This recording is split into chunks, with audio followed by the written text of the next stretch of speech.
الحمد لله وكفى على عباده الذين اصطفى أما بعد أعوذ بالله من الشيطان الرجيم بسم الله الرحمن الرحيم يا أيها الذين آمنوا توبوا إلى الله توبة نصوحا سبحان ربك رب العزة عما يصفون وسلام على المرسلين والحمد لله رب العالمين اللهم صل على سيدنا محمد وعلى آل سيدنا محمد وبارك وسلم یا ایھا الذین آمنوا، اے ایمان والو، اے وہ لوگو جو اللہ تعالیٰ اور اس کے رسول صلی اللہ علیہ وسلم کے حکموں کو ماننے کا اقرار کر چکے ہو، توبوا الی اللہ توبۃ نصوحا، تم اللہ تعالیٰ کے سامنے سچی توبہ کرو۔ انسان جو کام بھی شریعت کے خلاف کرتا ہے اس کو گناہ کہتے ہیں، اس سے توبہ کرنا فوراً اس پر لازم ہو جاتا ہے۔ اگر توبہ نہ کرے تو اس کے دنیاوی نقصانات بھی ہوتے ہیں، اخروی نقصانات بھی ہوتے ہیں۔ چنانچہ حافظ ابن قیم رحمۃ اللہ علیہ نے الداء والدواء میں گناہوں کے دنیاوی نقصانات کی تفصیل دی ہے۔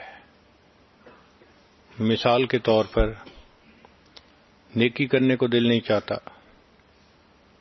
مسجد میں آنا مشکل، نماز بوجھ ہوتی ہے، تلاوت کو دل نہیں چاہتا۔ ہم نے حافظ قرآن بچوں کو دیکھا کہ اگر وہ رستے سے ہٹتے ہیں تو ان کو فقط ناظرہ پڑھنے کی بھی توفیق نہیں ہوتی۔ دعا دیکھو تو مانگنے کو دل نہیں چاہتا، 10 سیکنڈ کی دعا اور 15 سیکنڈ کی دعا۔ تو نیک محفلوں سے دل گھبرانا، نیکی کرنے کو جی نہ چاہنا، یہ ساری گناہوں کی نحوستیں ہوتی ہیں۔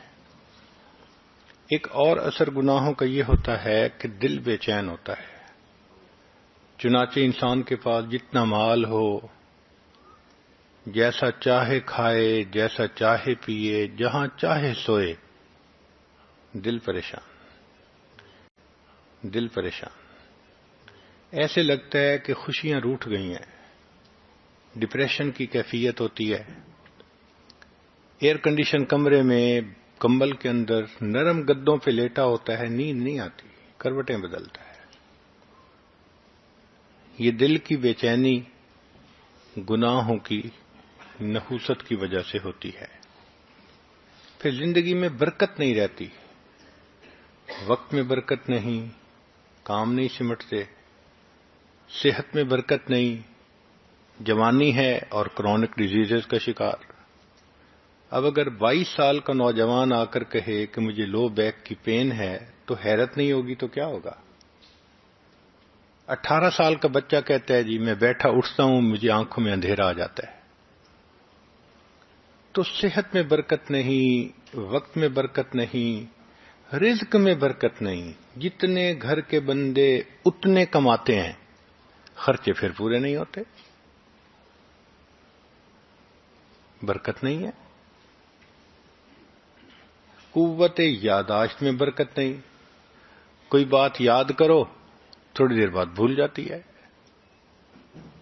تو برکت زندگی سے نکل جاتی ہے، دعائیں قبول نہیں ہوتی۔ پھر کہتے ہیں جی کہ اللہ تعالیٰ تو ہماری سنتا ہی نہیں۔ بِإِنَّ رَبِّي لَسَمِيعُ الدُّعَاء، بے شک میرا رب دعا کو سنتا ہے، مگر قبول کرنا نہ کرنا یہ اس کا اختیار ہے۔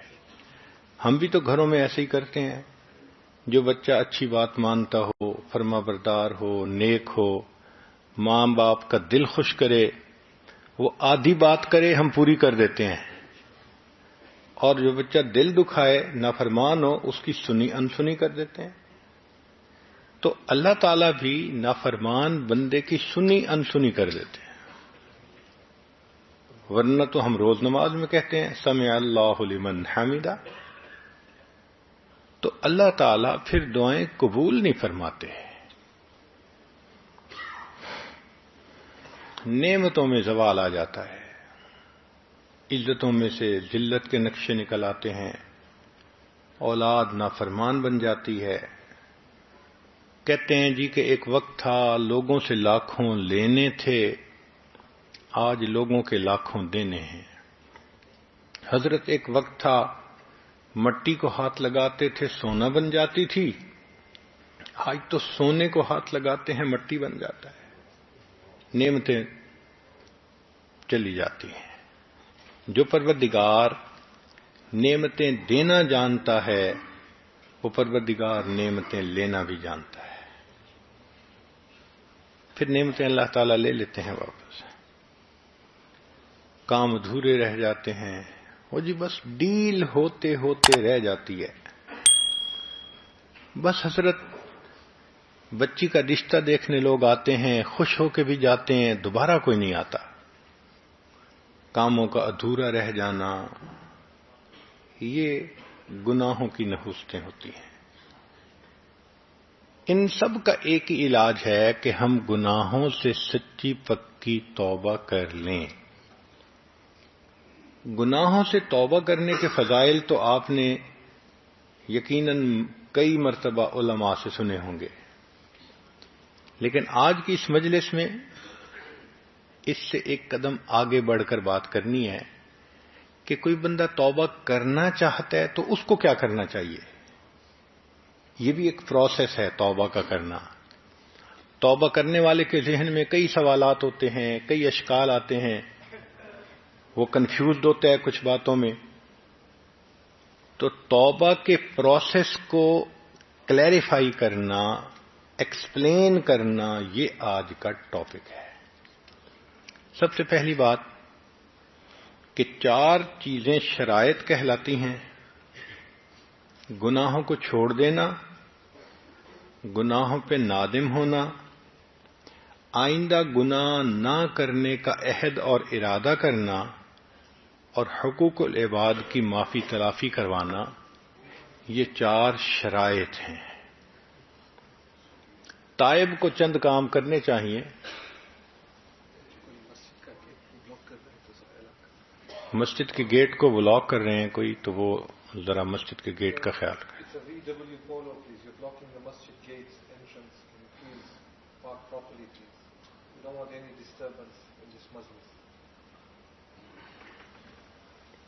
نمبر کیا ہے؟ اوکے. تائب کو چاہیے کہ وہ چند کام کرے. پہلی بات کہ توبہ اللہ کی رضا کی نیت سے کرے. کئی دفعہ نیت اور ہوتی ہے تو وہ توبہ نہیں کہلاتی. مثلا ایک بندہ کہتا ہے میں نے اب یہ گناہ نہیں کرنا، بڑی بدنامی ہوتی ہے. تو اگر بدنامی کے ڈر سے گناہ چھوڑا، یہ توبہ نہیں کہلائے گی. ایک آدمی کہتا ہے میں بالکل چوری نہیں کروں گا، پولیس پکڑ لیتی ہے، اس کو توبہ نہیں کہیں گے. ایک آدمی کہتا ہے میں آئندہ جوا نہیں کھیلوں گا، بڑا نقصان ہوتا ہے، یہ توبہ نہیں کہلائے گی. توبہ کہتے ہیں کہ جب اللہ رب العزت کی عظمت کی وجہ سے انسان اللہ کے خوف کی وجہ سے گناہوں کو چھوڑے. یا کسی بندے کے لیے گناہ کا چانس ہی نہیں رہا، وہ کہے جی میں نے وہ گناہ چھوڑ دیا، تو اب وہ توبہ نہیں کہلائے گی. قدرت ہے پھر نہیں کرتا تب توبہ کہلائے گی.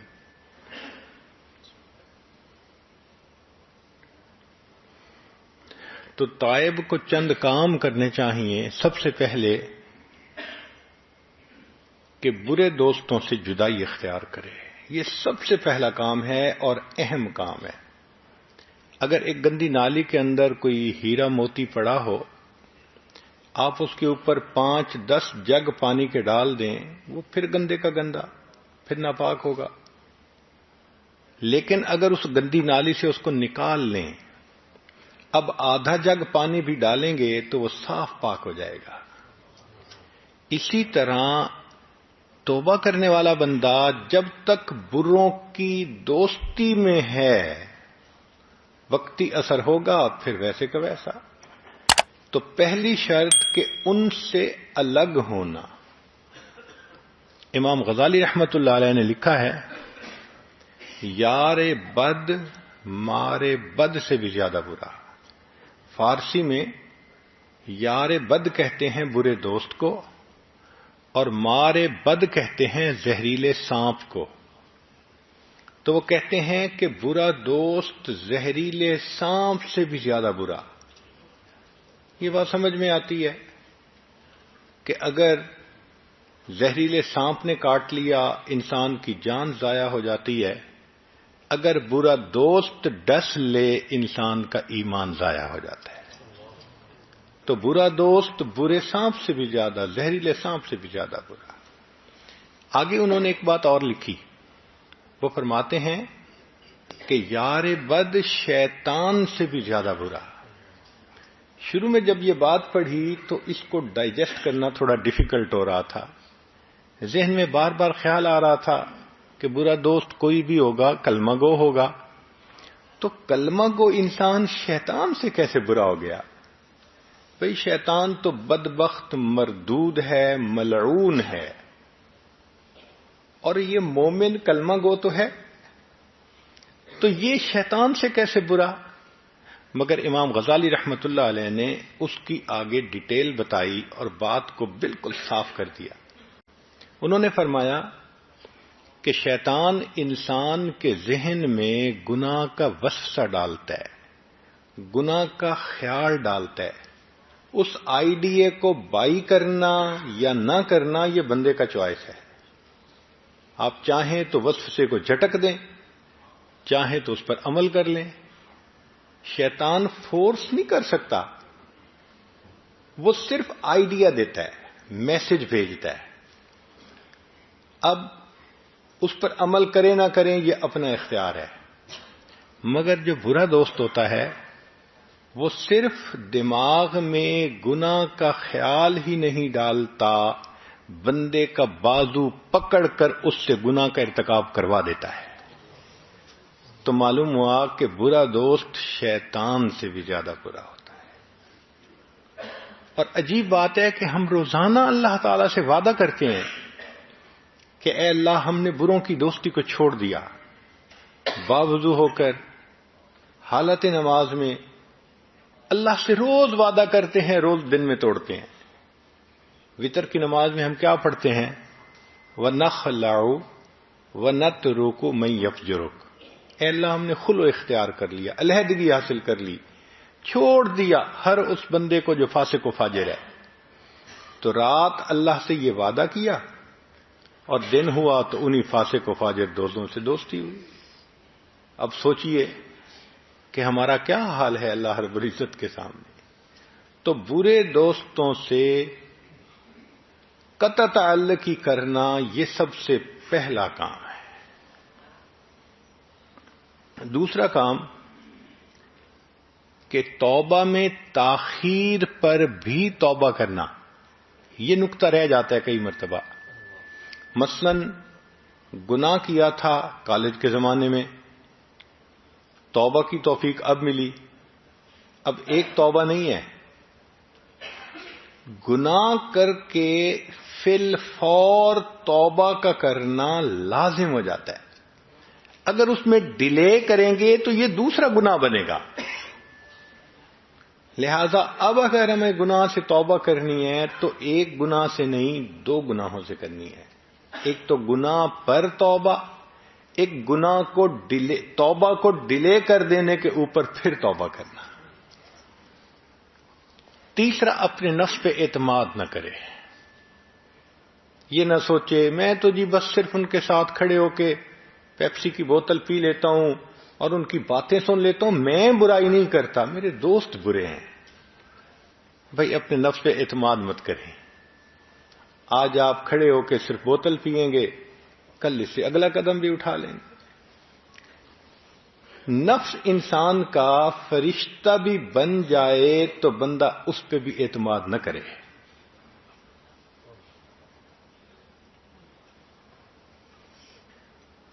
اس لیے کہ کسی وقت انسان کا نفس اس کو دھوکہ دے سکتا ہے. لہذا اگر برے دوستوں کے میسیجز ہیں ان کو ڈیلیٹ کرنا، ان کے نمبر ہیں ان کو ڈیلیٹ کرنا، اگر ان کی تصویریں ہیں ان کو ختم کرنا، اگر ان کے گفٹ وغیرہ دیے گئے ہیں تو ان یادداشت کا ختم کرنا، یہ ضروری ہوتا ہے. حقوق اللہ کو بھی پورا کرے اور حقوق العباد کو بھی پورا کرے. حرام اور ممنوع اشیاء کو تلف کرے. مثلا فلمیں دیکھنے کا شوق تھا اور سیڈیز جمع کی ہوئی تھیں، ان سب سیڈیز کو تلف کرنا. گانے سننے کا شوق تھا تو ان سیڈیز کو ختم کرنا، یا اس قسم کی اور ممنوع چیزیں تھیں ان کا ختم کرنا، یہ بھی ضروری ہے. مثال کے طور پہ ایک بندہ شراب پیتا تھا، وہ کہتا ہے جی میں نے توبہ تو کر لی، لیکن یہ شیشے کے برتن ہیں، میں ان کو دھو کے اب میں ان میں مشروب پی لوں گا، پانی پی لوں گا. شریعت کہتی ہے کہ تم پانی تو پی رہے ہوگے مگر اس برتن کو دیکھ کے تمہیں شراب کی یاد آ رہی ہوگی. تو جو چیز تمہیں گناہ کی یاد دلاتی ہے اس کا نشان مٹانا یہ بھی ضروری ہے. برتن ہی توڑو، ختم کرو. حرام مال سے پرورش پانے والا بدن ہے، اس کو نیکی میں خرچ کریں. بعض دفعہ یہ مسئلہ آتا ہے، میں نے جی سود کے پیسے لیے کاروبار کیا، حرام کا پیسہ کھایا، والد نے رشوت کا پیسہ لیا، والد نے فلاں کام کیا. تو بھئی اگر حرام مال سے کوئی بدن پلا، اب وہ تو پل چکا، مکافات یہ ہے کہ اب اس بدن کو دین کے کام میں لگائے. اللہ کے راستے میں نکلو، لگاؤ چلہ، 3 چلے، 1 سال. جس بدن نے گناہ سے پرورش پائی اب اس بدن کو اللہ کے دین کے لیے استعمال کریں. اس بدن سے نوافل پڑھیں، نمازیں پڑھیں، تلاوت کریں، بیت اللہ کے جا کر عمرہ کریں، حج کریں. اس بدن کو انسانوں کی خدمت میں استعمال کریں، نیک کاموں میں استعمال کریں تو یہ اس کی مکافات ہوگی. پھر نیک دوست بنانا. ایک بہت اچھا طریقہ نیک رہنے کا یہ بھی ہے کہ انسان نیک لوگوں سے دوستی کر لے. المرء علی دین خلیلہ فلینظر احدکم من یخالل. انسان اپنے دوست کے دین پر ہوتا ہے. اب تم میں سے ہر بندہ دیکھے کہ وہ کس سے دوستی کر رہا ہے. حضرت شیخ الحدیث رحمۃ اللہ علیہ نے ایک مثال دی ہے حدیث پاک سے کہ نیک دوست کی مثال عطر کے دکان والے کی طرح ہے. پرفیوم کی دکان ہے کسی دوست کی، آپ اس کے پاس جا کر بیٹھیں گے تو یا تو وہ پرفیوم کی شیشی ہی دے دے گا، نہ دی تو جب تک بیٹھیں گے خوشبو تو آئے گی. اور برے دوست کی مثال وہ کوئلے کی دکان والے کی طرح ہے. جا کے بیٹھیں گے یا تو دے گا تو کوئلے ملیں گے، نہ بھی دیے تو کوئلوں کی سیاہی تو کپڑوں کو لگے گی ہی صحیح. نیکاں دے لڑ لگیاں میری جھولی وچ پھل پے، بریاں دے نہ لگیاں میرے اگلے بھی ڈل پے. نیکوں کے ساتھ لگنے سے میری جھولی میں پھول بھر گئے اور بروں کے ساتھ لگنے سے میرے پہلے پھول بھی نیچے گر گئے. تو نیکوں کو دوست بنائیے، یہ بھی توبہ کرنے والے کے لیے ایک اہم چیز ہے. پھر توبہ پر استقامت رکھنے کے لیے، مضبوط رہنے کے لیے تائبین کے واقعات کو پڑھیں. جن لوگوں نے توبہ کی، کتنی پکی توبہ کی، ان کے واقعات کو پڑھ کے انسان کی ہمت بندھ جاتی ہے. قبیلہ غامدیہ کی ایک عورت نبی علیہ السلام کی خدمت میں حاضر ہوتی ہے. اے اللہ کے حبیب صلی اللہ علیہ وسلم، مجھ سے بڑا گناہ سرزد ہو گیا. نبی علیہ السلام چہرے انور دوسری طرف فرما لیتے ہیں. وہ ادھر سے آ کے کہتی ہے اے اللہ کے حبیب صلی اللہ علیہ وسلم مجھ سے بڑا گناہ سرزد ہو گیا. اللہ کے حبیب صلی اللہ علیہ وسلم نے رخ تیسری طرف کر لیا. پھر اس نے یہی کہا. پھر چوتھی طرف کر لیا. جب اس عورت نے 4 مرتبہ اقرار کیا کہ میں نے بڑا گناہ کر لیا تو نبی السلام نے فرمایا تجھے وہم ہو گیا ہوگا. کہنے لگی اللہ کے حبیب صلی اللہ علیہ وسلم میں پریگننٹ ہوں, حاملہ ہوں, مجھ سے بڑا گناہ سرزد ہو گیا, اب آپ مجھے پاک کر دیجئے. وہ صحابیہ جانتی تھی کہ ایک ہوتی ہے پیشاب پخانے کی ناپاکی, یہ پانی سے اگر جسم کو دھو لیا جائے تو جسم پاک ہو جاتا ہے. ایک ہوتا ہے زنا کی ناپاکی, ایسا بندہ 70 مرتبہ بھی پانی سے غسل کر لے اس کا جسم پاک نہیں ہوتا. یا تو اس کو حد پاک کرتی ہے یا اللہ کے سامنے سچی توبہ پاک کرتی ہے. وہ جانتی تھی کہ اب میرا جسم پاک نہیں ہو سکتا, میں ناپاک جسم کے ساتھ ہوں. چنانچہ نبی علیہ الصلوۃ والسلام نے فرمایا کہ اچھا اگر حاملہ ہو تو تم جاؤ, جب وضع حمل ہو جائے, بچے کی ولادت ہو جائے پھر آنا. یہ عورت چلی جاتی ہے. اب بچے کی پیدائش میں 9 مہینے کا وقت لگتا ہے. اس عورت کے پاس بڑا ٹائم تھا, سفیشینٹ ٹائم تھا. وہ اپنی رائے بدل بھی سکتی تھی, وہ اس بستی سے کہیں دوسری بستی جا کے رہ سکتی تھی, کچھ بھی کہہ سکتی تھی, مگر نہیں. یہ 9 مہینے گزارنے اس عورت کے لیے مشکل ہو گئے تھے. کیوں؟ اس کے ذہن میں یہ خیال تھا اگر میری اس دوران موت آ گئی, میں قیامت کے دن اپنے رب کے سامنے ناپاک جسم کے ساتھ کھڑی کی جاؤں گی اور مجھے پاک ہونا ہے. پیچ و تاب کھا رہی تھی. ایسا اللہ کا خوف اس کے دل میں بیٹھ گیا تھا کہ وقت نہیں گزرتا تھا. وہ دعائیں مانگتی تھی میرے بچے کی ولادت ہو, میں پاک ہو سکوں. اس کو پتا تھا جب حد قائم ہوگی تو میرے قبیلے کی بدنامی ہوگی, ماں باپ کی بدنامی ہوگی, خاوند کی بدنامی ہوگی. اس کو پتا تھا کہ مجھے پتھر لگیں گے حتیٰ کہ میری موت آئے گی. اس کو ہر چیز کا کلیئر کنسپٹ تھا, مگر وہ یہ بھی جانتی تھی کہ دنیا کی ذلت چھوٹی ہے, آخرت کی ذلت اس سے زیادہ بڑی ہوا کرتی ہے. اس لیے اس نے ایک کمٹمنٹ دل میں کر لی تھی کہ مجھے پاک ہونا ہے. حتیٰ کہ بچے کی ولادت ہو جاتی ہے. وہ اپنے بچے کو لے کے آئی. اے اللہ کے حبیب صلی اللہ علیہ وسلم میرے بچے کی ولادت ہو گئی.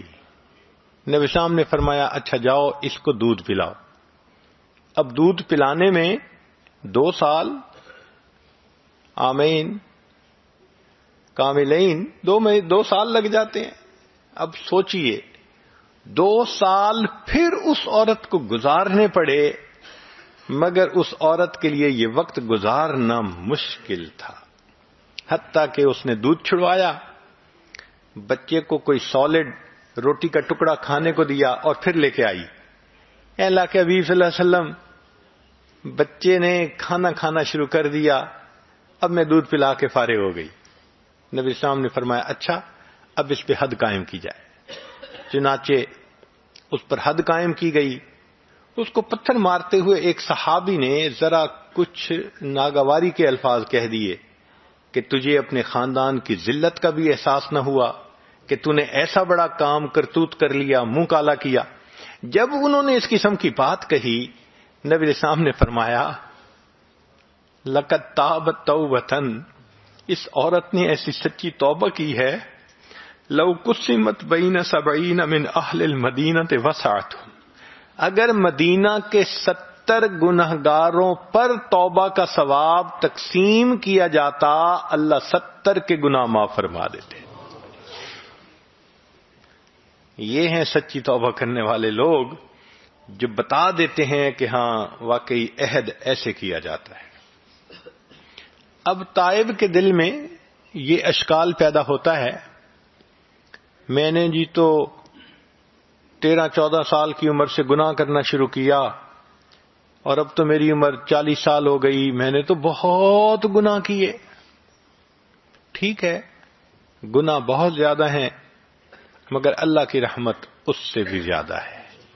فرمایا اے میرے بندے, اگر تیرے گناہ ساری دنیا کے ریت کے ذرات کے برابر ہیں، اگر تیرے گناہ سمندروں کے پانی کے قطروں کے برابر ہیں، اگر تیرے گناہ ساری دنیا کے درختوں کے پتوں کے برابر ہیں، اگر تیرے گناہ آسمان کے ستاروں کے برابر ہیں، تیرے گناہ تھوڑے ہیں، میری رحمت زیادہ ہے، تو توبہ کرے گا، میں تیری توبہ کو پھر بھی قبول کر لوں گا۔ بخاری شریف کی روایت ہے، بنی اسرائیل کا ایک آدمی تھا جس نے 100 بندوں کو قتل کیا تھا، پھر وہ توبہ کی نیت سے اپنے گھر سے نکل پڑا، اللہ کی شان کے راستے میں موت آ گئی، تو جنت کے فرشتے بھی آئے اس کی روح لینے کے لیے، جہنم کے فرشتے بھی آئے۔ جنت کے فرشتوں کے پاس یہ دلیل تھی کہ یہ توبہ کی نیت سے نکل پڑا، جہنم کے فرشتے کہتے تھے کہ کی تو نہیں ہے نا ابھی، اس لیے ہم جہنم لے جاتے ہیں۔ معاملہ اللہ تعالیٰ کے حضور پیش ہوا، رب کریم نے فرمایا میرے فرشتوں اس کے راستے کی پیمائش کرو، اگر یہ گھر سے قریب ہے تو ابھی توبہ نہیں ہوئی، اگلی بستی کے قریب ہے تو پھر توبہ ہو گئی۔ روایت میں ہے کہ اس بندے کو جہاں موت آئی تھی وہ بالکل آدھا حصہ تھا، اور مرتے مرتے اس کی لاش اگلی طرف گری تھی، اور بعض روایات میں ہے کہ نہیں، اللہ نے اس زمین کو حکم دے دیا تھا میری زمین تو سکڑ جا، وہ اتنا سکڑی کہ صرف اس کی لاش اگلی بستی کی طرف جا کر گری، ہاف پوائنٹ سے رب کریم نے فیصلہ کیا، توبہ کی نیت سے چل پڑا تھا، چونکہ آدھا راستہ نکل کے آگے پہنچ گیا، میں نے سب گناہوں کو معاف فرما دیا۔ کبھی ذہن میں یہ خیال آتا ہے میں تو جی توبہ کرنا چاہتا ہوں، میرے دوست مجھے توبہ نہیں کرنے دیتے، وہ مجھے میری جان نہیں چھوڑتے، وہ بد کردار مجھ پہ چڑھائی کرتے ہیں۔ بھئی ٹھیک ہے، برے دوست برائی کا سلوک کرتے ہیں، تھریٹ کرتے ہیں، ہم بدنام کر دیں گے، ہم فیس بک کے تمہاری تصویریں دے دیں گے، ہم تمہارا کچا چٹھا نکال دیں گے، اور انسان کے راز بھی ان کے پاس ہوتے ہیں، بدنامی کا ڈر بھی ہوتا ہے، مگر جب بندہ فیصلہ کر لیتا ہے تو پھر یہ صدا بصحرا ہوتی ہے، پھر یہ چیزیں کچھ نہیں کہتی۔ انسان کو چاہیے کہ استقامت کے ساتھ اللہ کے اس امر پر، حکم پر ڈٹ جائے، اللہ اس ذلت میں سے عزت کے نقشے نکال دیں گے۔ چنانچہ ایک صحابی تھے کعب بن مالک رضی اللہ تعالی عنہ، ایک سفر میں جانے میں ان سے دیر ہوئی تھی، تو نبی علیہ الصلوۃ والسلام نے صحابہ سے کہہ دیا تھا کہ بھئی اس سے بات نہ کریں جب تک کہ اللہ فیصلہ نہیں کر دیتے۔ ہر کسی نے بولنا چھوڑ دیا تھا۔ وہ صحابی کہتے ہیں کہ وہ 40-50 دن میرے لیے اتنے مشکل تھے کہ مجھے چین نہیں آتی تھی۔ مجھے ذہن میں یہ خیال آتا تھا اگر اس حالت میں میری موت آ گئی کہ نبی علیہ السلام مجھ سے نہیں بات فرما رہے، تو قیامت کے دن میں کیا چہرہ لے کے اللہ کے سامنے جاؤں گا؟ اور کبھی یہ خیال آتا تھا کہ اگر اس دوران اللہ کے حبیب صلی اللہ علیہ وسلم نے پردہ فرما لیا پھر میرا کیا بنے گا؟ چنانچہ نہ دن گزرتا تھا نہ رات گزرتی تھی، حتی اذا ضاقت علیہم الارض بما رحبت، زمین اپنی پوری فراخی کے باوجود میرے اوپر تنگ ہو گئی تھی، میرا جینا دو بھر ہو گیا تھا، اتنی ایکیوٹ ڈپریشن کی کنڈیشن تھی۔ اس میں وہ فرماتے ہیں میں اپنے گھر سے نکلا، بازار میں سے گزر رہا تھا، ایک بندہ ملا، کہنے لگا جی کہ جو قریبی ملک ہے غسان، اس بادشاہ نے آپ کو ایک پیغام بھیجا ہے، رکا بھیجا ہے۔ میں نے وہ رکا پڑھا تو اس میں لکھا ہوا تھا کہ ہم نے سنا ہے کہ آپ کے صاحب نے آپ سے قطع تعلقی کا حکم دے دیا، آپ ہمارے پاس آ جائیں، ہم آپ کا اکرام کریں گے، خزانے کے منہ کھول دیں گے، آپ بہت پرسکون زندگی گزاریں گے۔ وہ فرماتے ہیں کہ اس خط کو پڑھ کے مجھے اتنا رونا آیا کہ یہ میرا حال ہو گیا کہ اب میرے اوپر کافر بھی امید کرنے لگ گئے. کہنے لگے میں نے اس کاغذ کو پھاڑا اور اس کے ٹکڑوں کو تنور کی جلتی ہوئی آگ کے اندر ڈال دیا. یہ ہوتی ہے انسان کی استقامت. تو اگر توبہ کر لی، کوئی میسج بھیجتا ہے ڈیلیٹ کر دیں، کوئی رابطہ کرتا ہے اس کو ریسپانس نہ دیں، ذرا سیریس طریقے سے اس کو ڈیل کریں. وہ کب تک پیچھا کرے گا؟ اللہ تعالی جان چھڑا دیں گے. چنانچہ ایک صحابی تھے حضرت مرشد رضی اللہ تعالی عنہ. زمانہ جاہلیت میں ایک مکہ مکرمہ کی بہت خوبصورت عورت تھی اناق نامی. اس کے ساتھ ان کے افیئرز تھے. پھر انہوں نے اسلام قبول کر لیا تو مدینہ طیبہ آ گئے. اللہ کی شان کے کچھ عرصے کے بعد ان کو تجارت کے لیے دوبارہ مکہ مکرمہ جانا پڑا. اب مکہ مکرمہ کی ایک گلی میں سے گزر رہے تھے تو اس اناق نے ان کو دیکھ لیا. تو دیکھتے ہی وہ بہت ہی خوشی سے ملی، اور جو گانے لڑکیاں گاتی ہیں آئی love you I miss you, اس نے وہی کہنا شروع کر دیا. انہوں نے کوئی ریسپانس نہیں دیا تو وہ بڑی حیران ہوئی. کہنے لگی کہ مرشد تم وہی ہو نا جو مکہ کی گلیوں میں میرے پیچھے چلتے تھے، میری منت کرتے تھے، مجھے بہت زیادہ منت و سماجت کرتے تھے کہ میں کچھ وقت تمہیں دے دوں، تمہاری بات مان لوں. آج میں تمہیں کہہ رہی ہوں کہ میرا ہسبینڈ بزنس کے لیے سفر پہ گیا ہوا ہے، میں گھر میں اکیلی ہوں، تم اپنے کام سمیٹ کے آج میرے گھر آ جانا، ہم اکٹھا وقت گزاریں گے. انہوں نے جواب دیا کہ میں نہیں آؤں گا. وہ بڑی حیران ہوئی، مگر اس نے یہ دیکھا کہ وہ تو آنکھ اٹھا کے دیکھ ہی نہیں رہے اس کی چہرے کی طرف. تو اناق کہنے لگی کہ آپ مجھے دیکھ کیوں نہیں رہے؟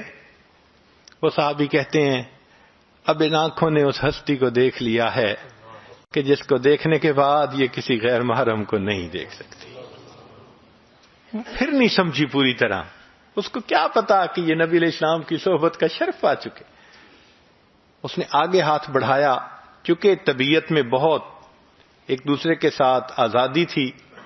اس نے ہاتھ پکڑنے کی کوشش کی تو مرشد لانو نے فرمایا خبردار، اگر تم نے مجھے ہاتھ لگانے کی کوشش کی تلوار میرے پاس ہے، میں تمہارا کام تمام کر دوں گا. اب جب انہوں نے یہ الفاظ کہے تو وہ گھبرا گئی اور چلی گئی. جس طرح اس صحابی نے گناہ کی دعوت دینے والی اس خوبصورت لڑکی سے ڈیل کیا، آج توبہ کرنے والے کسی بھی مرد اور عورت کو اس طرح بد کردار لوگوں سے ڈیل کرنے کی ضرورت ہے. اب ڈیسیژن لیں، خبردار جو رابطہ کیا. پھر دیکھیں اللہ تعالیٰ اس استقامت کا کیا نتیجہ نکالتا ہے. کبھی کبھی یہ دعائیں بھی پڑھیں.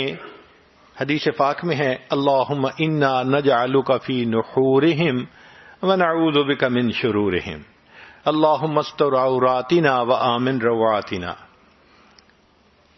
ان دعاؤں کا پڑھنا بھی انسان کے لیے فائدے کا سبب بنتا ہے. کبھی ذہن میں یہ خیال آتا ہے کہ گناہ تو میں نے چھوڑ دیا لیکن پچھلی یادیں عذاب ہیں میرے لیے. واقعی یہ ایک پریکٹیکل پریشانی ہے جو توبہ کرنے والے کو پیش آتی ہے. اتنی میموریز ہوتی ہیں، نماز میں بھی وہی خیال، اٹھتے بیٹھتے وہی خیال، ذہن سے خیال ہی نہیں نکلتا. تو بھئی ہمارے لیے ان یادوں کو بھولنا مشکل ہے، اللہ تعالیٰ کے لیے ان یادوں کو بھلا دینا تو بہت آسان ہے.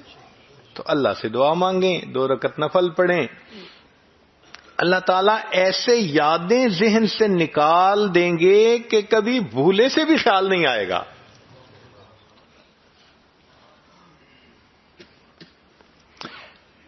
ایک ذہن میں سوال یہ آتا ہے کہ کیا توبہ کرنے والے بندے کو گناہ کا اعتراف کرنا ضروری ہے؟ جواب جی ہاں. گناہ کا اعتراف اللہ رب العزت کے سامنے کرنا ضروری ہے. چنانچہ نبی علیہ الصلوۃ والسلام نے دعا سکھائی جس میں ہے ابوء لک بنعمتک، اے اللہ میں آپ کی نعمتوں کا بھی اعتراف کرتا ہوں، وابوء بذنبی، اور میں اپنے گناہوں کا بھی اعتراف کرتا ہوں. تو گناہوں کا اعتراف تو کرنا ہی پڑتا ہے.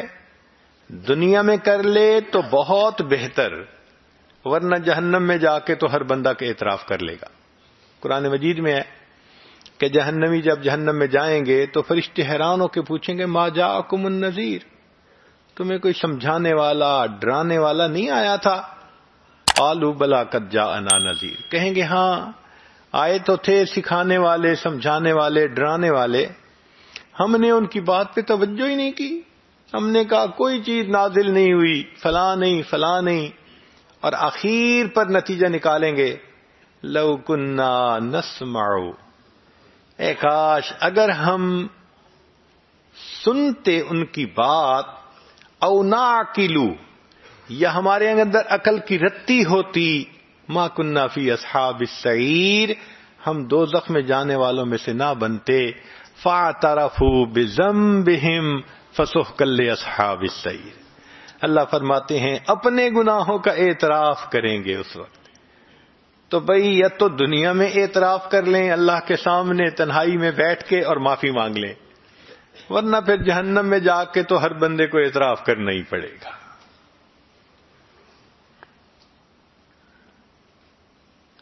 ایک سوال ذہن میں یہ پیدا ہوتا ہے کہ جی میں نے گناہوں سے توبہ تو کر لی مگر میں کمزور ہوں، مجھے لگتا ہے میں بچ نہیں سکوں گا. بھئی میں نہیں بچ سکوں گا، اللہ تعالیٰ تو اس پر قادر ہے کہ ہمیں بچا دے. تو اللہ سے دعا مانگیے، اللہ سے مدد مانگیے.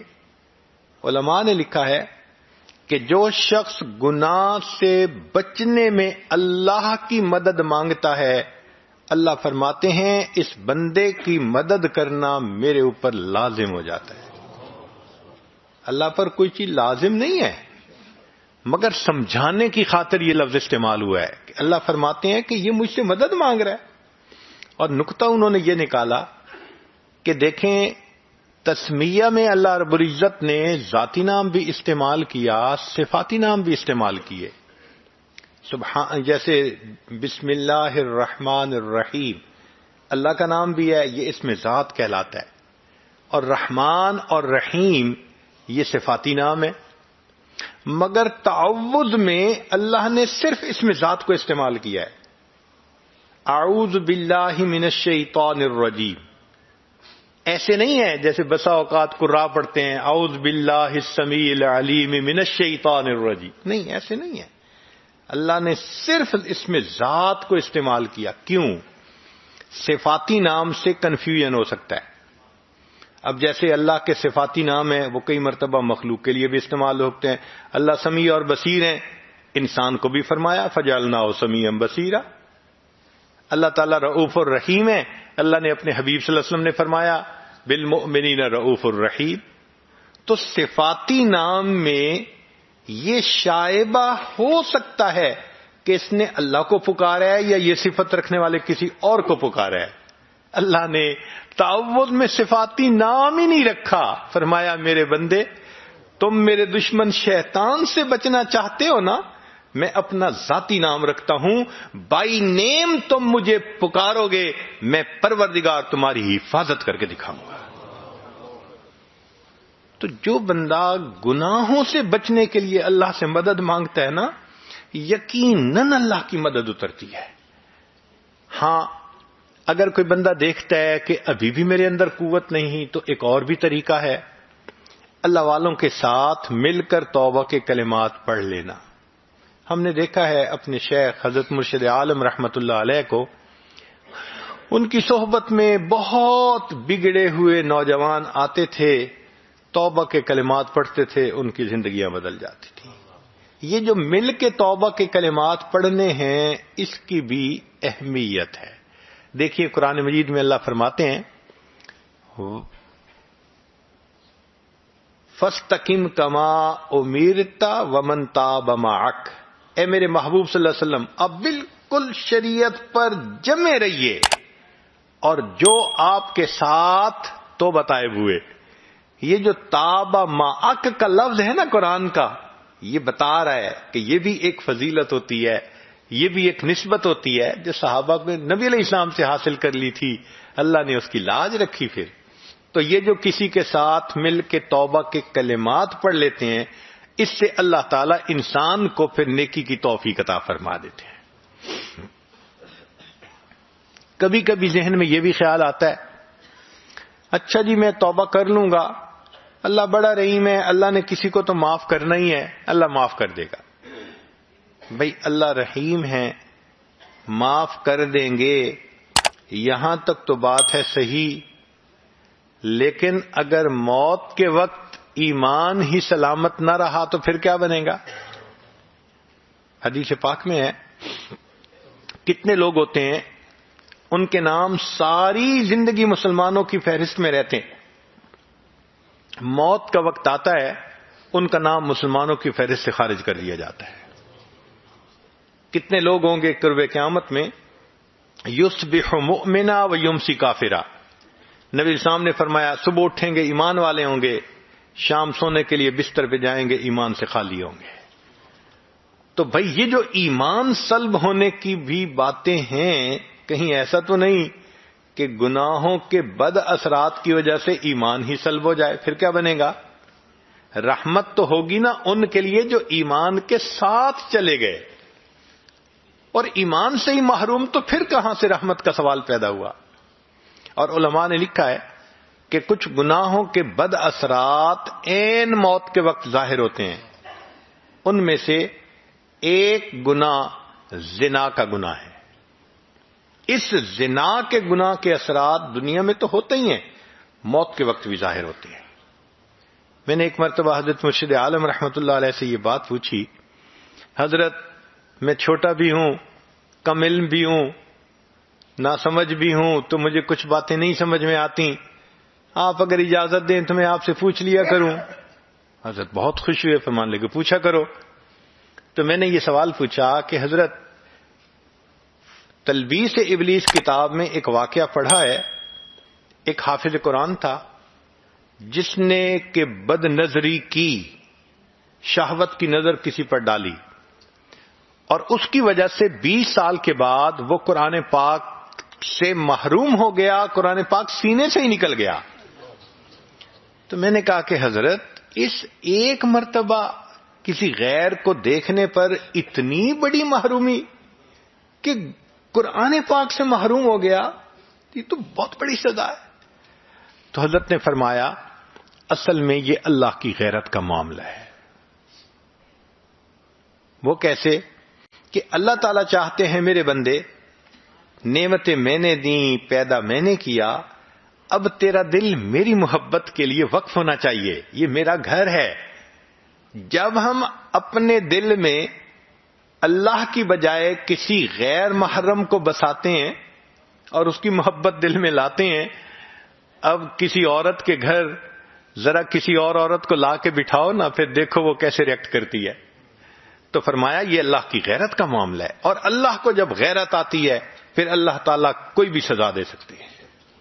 تو اگر ایک مرتبہ کی بد نظری قرآن پاک سے محرومی کا سبب بن سکتی ہے، تو یہ جو آج اس کے ساتھ افیئر ہے، کل اس کے ساتھ ہے، پرسوں اس کے ساتھ ہے، میرا ٹائم نہیں گزرتا، میں تمہیں ہر وقت یاد کرتا ہوں، میسیجز چل رہے ہیں، ملاقاتیں ہو رہی ہیں، پھر اس کا نتیجہ کیا نکلتا ہے کہ انسان موت کے وقت ایمان سے محروم ہو جاتا ہے۔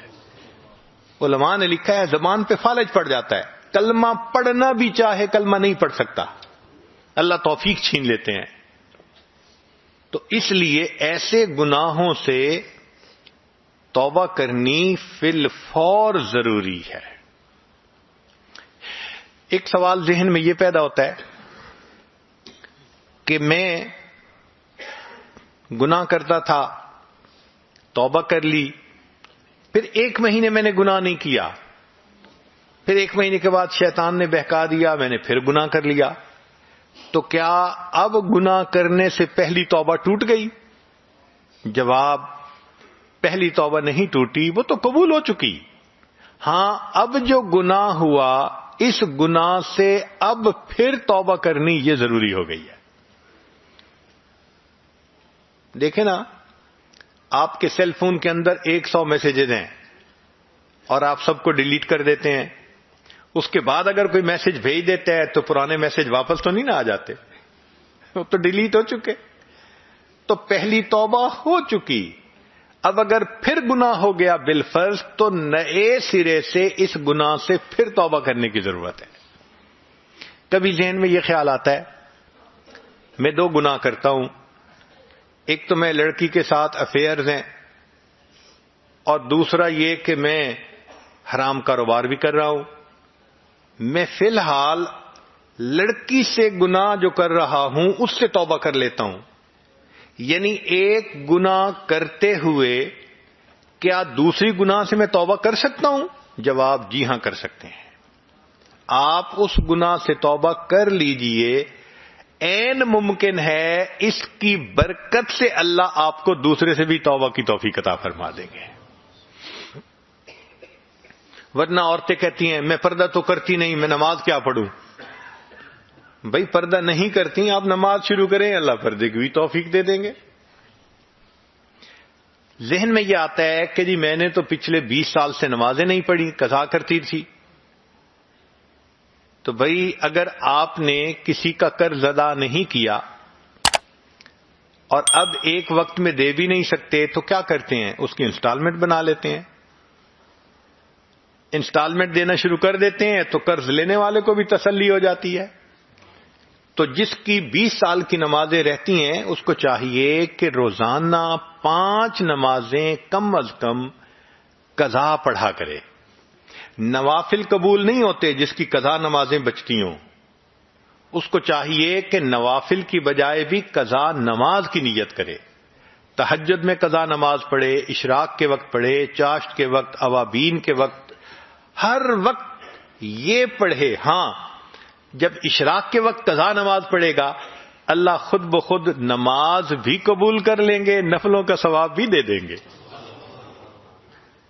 اس کی مثال ایسے ہے کہ ایک آدمی نے کسی کا 1 لاکھ پاؤنڈ دینا ہو قرضہ, اور وہ اس کو کبھی ایک پین ہدیہ بھیج دے, کبھی ایک پھول ہدیہ بھیج دے, تو وہ پھول محبت کا سبب نہیں غصے کا سبب بنتا ہے کہ آپ کا دماغ خراب ہے, آپ نے مجھے قرضہ دینے ہیں اور آپ مجھے 2 اور 4 پاؤنڈ کے تحفے بھیجتے پھر رہے ہیں. جب فرض نمازیں رہتی ہیں تو پھر نفل اسی طرح 2-4 پاؤنڈ کے تحفے بنتے ہیں.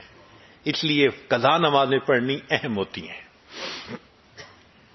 کسی نے روزے نہیں رکھے تو ان سب کا حساب لگا کر روزے رکھنے شروع کر دے. یہ شرط نہیں کہ گرمی میں روزے رکھے, آپ سردی کے موسم میں جب دن چھوٹے ہوتے ہیں بھلے اس وقت روزے رکھ لیں, مگر روزے رکھنے پڑیں گے. ہم نے بعض دوستوں کو دیکھا ہے 15-15 سال کی قضا نمازیں ادا کی اور 20-20 سال کے روزے رکھے انہوں نے. عورتیں خاص طور پر, چونکہ نماز تو ان کو معاف ہوتی ہے ایام میں, روزے تو قضا کرنے پڑتے ہیں, وہ روزے کی قضا نہیں کرتی اور بھول ہی جاتی ہیں. خاص طور پر اس کا حساب لگا کر ان فرائض کا پورا کرنا یہ ضروری ہے. ذہن میں آتا ہے کہ میں نے تو فلاں کی غیبت کی, میں کیا کروں؟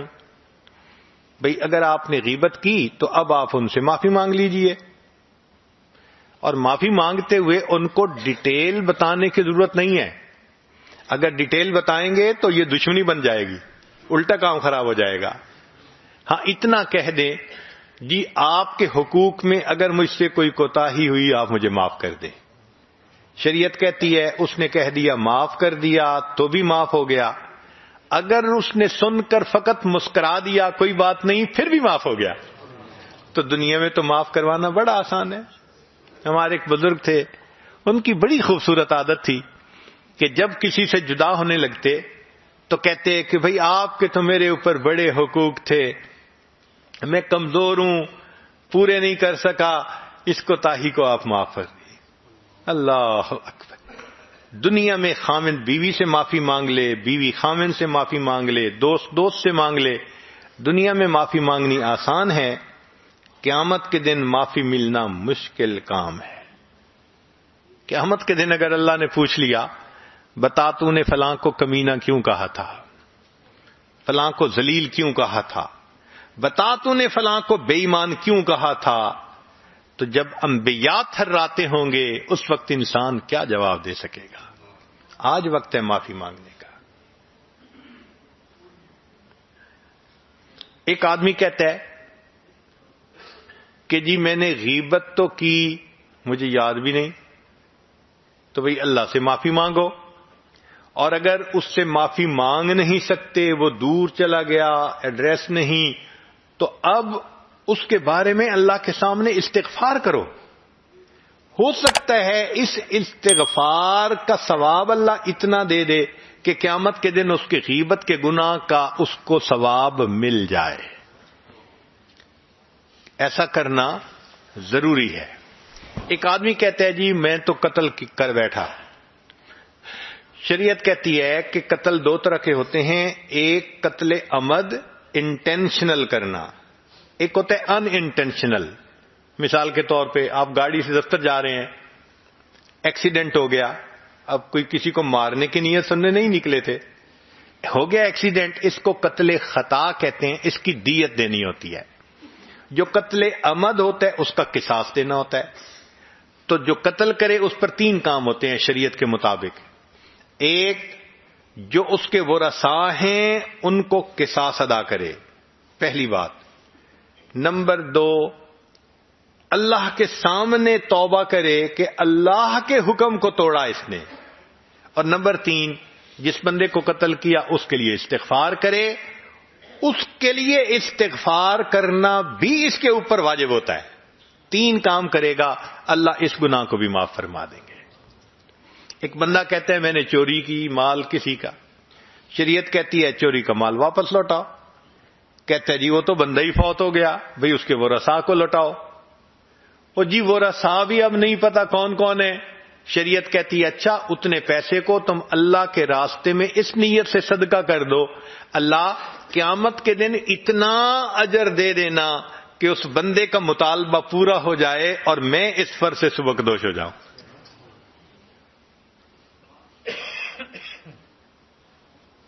ایک آدمی کہتا ہے میں گناہ کرتا رہا، اب اس کا کفارہ کیا ہے؟ مثلا شراب پیتا تھا. شریعت کہتی ہے جزا من جنس العمل، کہ جیسا گناہ اب ویسا اس کی مکافات.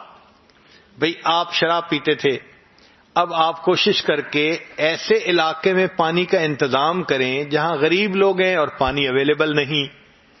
پینے کا گناہ تھا، پینے کی نیکی کریں، یہ اس کی مکافات ہو جائے گی.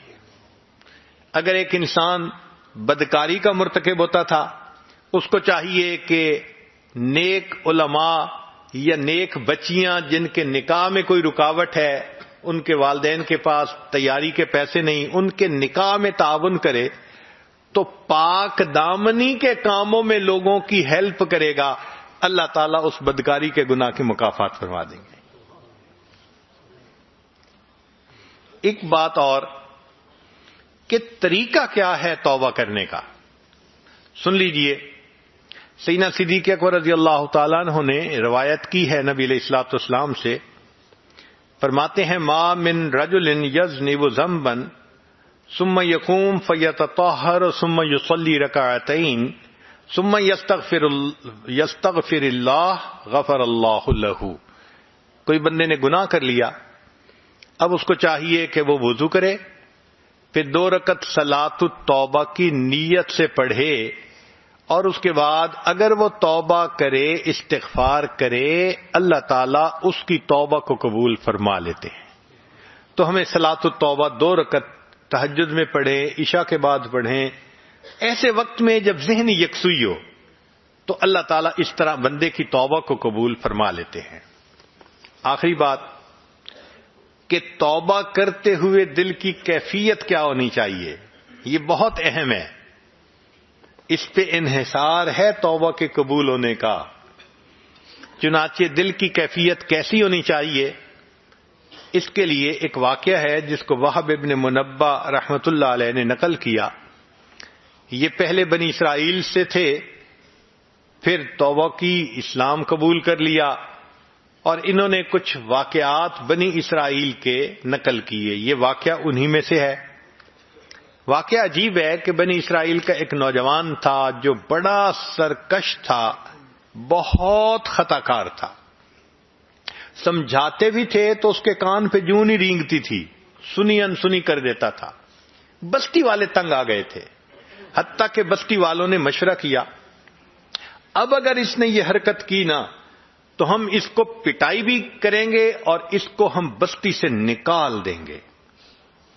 وہ کچھ عرصہ تو بچتا رہا، پھر وہی گناہ کر بیٹھا۔ اب بستی والوں نے اس کو پکڑا، خوب ذلیل کیا، مارا پیٹا اور اس کو دھکے دے دے کے انہوں نے شہر سے نکال دیا۔ شہر اس وقت بہت بڑے نہیں ہوتے تھے، کئی دفعہ شہروں کے گرد دیوار ہوتی تھی اور اس کے گیٹ لگے ہوتے تھے۔ وہ دروازے کے سامنے ویرانہ تھا اور درخت تھے۔ وہ نوجوان اکیلا وہاں چلا گیا، مار بھی پڑی تھی، ذلت بھی ہوئی تھی، تو بڑا ڈپریس تھا، وہاں جا کے بیٹھا، لگتا ہے جیسے اس کو بخار ہو گیا۔ اب موسم بھی سردی کا ہو اور بیماری کا علاج بھی نہ ہو تو بیماری اور ایگریویٹ کر جاتی ہے۔ چنانچہ اس کی وہ بیماری اتنی بڑھ گئی کہ اس کو موت کی کیفیت آ گئی۔ اب جب موت کی کیفیت آئی اس وقت اس نے اللہ سے پھر دعائیں مانگی۔ اب ذرا واقعہ سنیے، میں عربی کی عبارت بھی پڑھتا جاؤں گا اور کچھ اس کے ساتھ ساتھ ترجمہ بھی کروں گا۔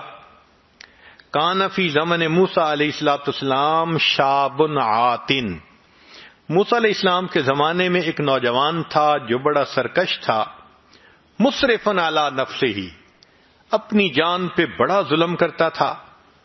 فاخرجوہ من بینہم لسوء فعلہ، بنی اسرائیل والوں نے اس کی بدکاریوں کی وجہ سے اس کو بستی سے نکال دیا تھا۔